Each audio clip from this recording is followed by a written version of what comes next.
যাচ্ছেন বোলার অন্যতম সজীব নাগ চমৎকার একটা শট খেলেছিলেন। যাচ্ছেন অবশ্য সজীব নাগ ফিল্ডার ছিলেন, বলের লাইনে একটা শট খেলেছিলেন। লং অফের ওই দড়ির কাছাকাছি জায়গায় বলের লাইন থেকে একটি রান। লং অফ রানটি আসলো ওই দড়ির কাছাকাছি জায়গায় সামি গান থেকে একটি রান। ইরান তার ব্যক্তিগত রান 3, দলীয় সংগ্রহ 77 রান 4 উইকেটে। তার ব্যক্তিগত রান যাচ্ছেন সজীব নাগ, চমৎকার একটা ডেলিভারি। যাচ্ছেন সজীবের বল একটু লাফিয়ে ওঠে, ব্যাটসম্যান পেছনের পায়ের উপর ভর করে গুড লেন্থের অফ ডিফেন্স করলেন কেতাবি ঢঙে। পেছনের রান ভর করে কোনো রান নয়, ডট বল করলেন কেতাবি। ওভারের তৃতীয় বলটি করার জন্য শুরু করবেন সজীব নাগ। ওভারের সজীব নাগ তৃতীয় বলটি করার জন্য দুটো উইকেট নিতে সক্ষম হন সজীব নাগ। সজীব নাগ চমৎকার অ্যাবসলিউটলি গ্রেট বল, দারুণ একটা বল করেছে অফ স্টাম্পের বাইরের দিক থেকে। বলটা কিন্তু বাক্যে মিডল স্টাম্পে চলে আসে।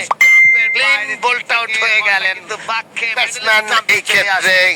ক্লিন বোল্ট আউট হয়ে গেলেন ব্যাটসম্যান এই ক্ষেত্রে। মইনুল তিনি কিন্তু আউট হয়ে সাকিব ছিলেন। খায়রুল হাসান সাকিব এর আগের ওভার অসাধারণ একটা ডেলিভারি দিয়েছিলেন। খায়রুল হাসান সাকিব ব্যাটসম্যান অসাধারণ। মাইনুল ইসলামকে তিনি আউট করতে সক্ষম হলেন। কি 2.3 ওভার ম্যাডেন নেই, 10 রান 1 উইকেট। ব্যাটসম্যান মাত্র মাঠে গেলেন, নতুন ব্যাটসম্যান এই মাত্র মাঠে 77 রানের মাথায় পঞ্চম উইকেটের পতন। 77 রান অবশ্য চমৎকার একটা বল, পঞ্চম উইকেটের উপরে যথেষ্ট।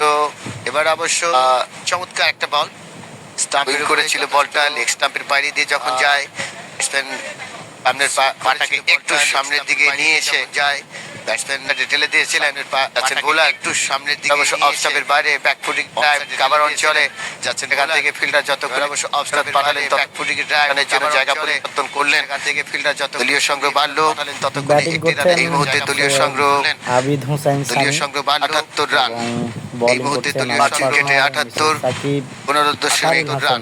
4 ওভারের খেলা শেষ হয়ে গেছে। চমৎকার বল 15.7 রানে 4, আরো একটা সিঙ্গেল শেষ হয়ে গেছে এই মুহূর্তে। রান নিয়ে নিয়েছে। রানটি আসলো আরো একটা সিঙ্গেল সামির ব্যাট থেকে। সামি রানটি আসলো সংগ্রহ সামির ব্যাট 4।